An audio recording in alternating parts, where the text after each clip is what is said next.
Grandir. L'image la plus surprenante qui me vient à l'esprit, lorsque je repense à mon frère Georges, c'est celle de cet après-midi dans l'appartement de mes parents, à Paris. C'est un grand rez-de-chaussée surélevé, rempli d'œuvres d'art. J'ai 24 ans. Georges en a 37.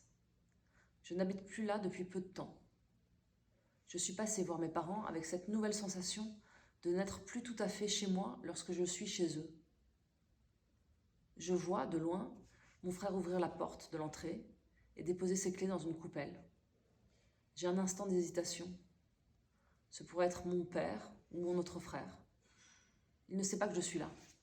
Sa silhouette me frappe de plein fouet. Ses gestes sont assurés. Il semble si calme. J'entends une bribe de conversation. Sans doute salue-t-il la femme de ménage. Sa voix est posée. Il n'est pas embêtré dans ses vêtements ou embarrassé par son corps. Ça ne dure que quelques instants. Aucune oscillation. L'air flotte avec légèreté autour de lui. Il paraît occupé, comme si d'autres activités l'attendaient. Il est dans ses pensées, sans gravité. Il n'a pas l'air malade. Ce jeune homme, ça aurait pu être lui. J'apprends l'alphabet à 3 ans. C'est un peu jeune, mais mon frère a décidé que je serais précoce. Je l'épate, je suis épatante. Nous sommes au premier étage d'un duplex à Ville-d'Avray. Mon frère Carlos et ma sœur Vicky sont allongés sur des poufs devant la télévision. Georges sort de sa poche des cartes où je vois marquer des signes. A, B, C.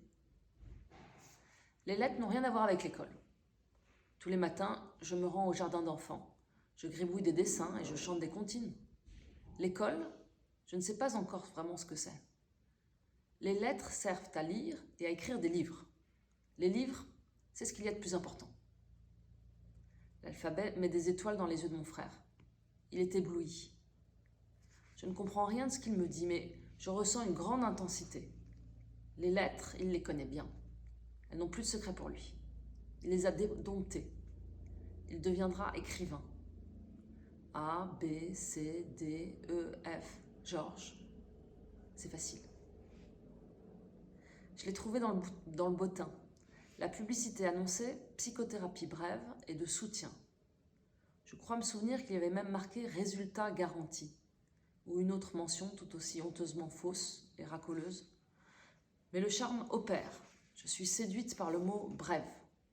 J'appelle le numéro. À 23 ans, j'ai rendez-vous pour la première fois avec une psychanalyste. Je suis ravie que personne ne me l'ait recommandé, qu'il n'y ait aucun intermédiaire entre nous. Un espace vierge. Depuis quelques mois, j'ai des attaques de panique. Ça m'arrive à n'importe quel moment, apparemment sans raison. Je ne peux plus respirer. J'ai l'impression d'étouffer et d'être en train de mourir. Ou plutôt, je n'ai pas l'impression de mourir, je meurs, j'en ai la certitude. Puis je reviens de cet état extrême, épuisé et terrorisé. Ma psychanalyste m'écoute. Ça n'a pas l'air de l'impressionner ni de l'inquiéter. Ça se passe comment dans votre famille? Extrêmement bien.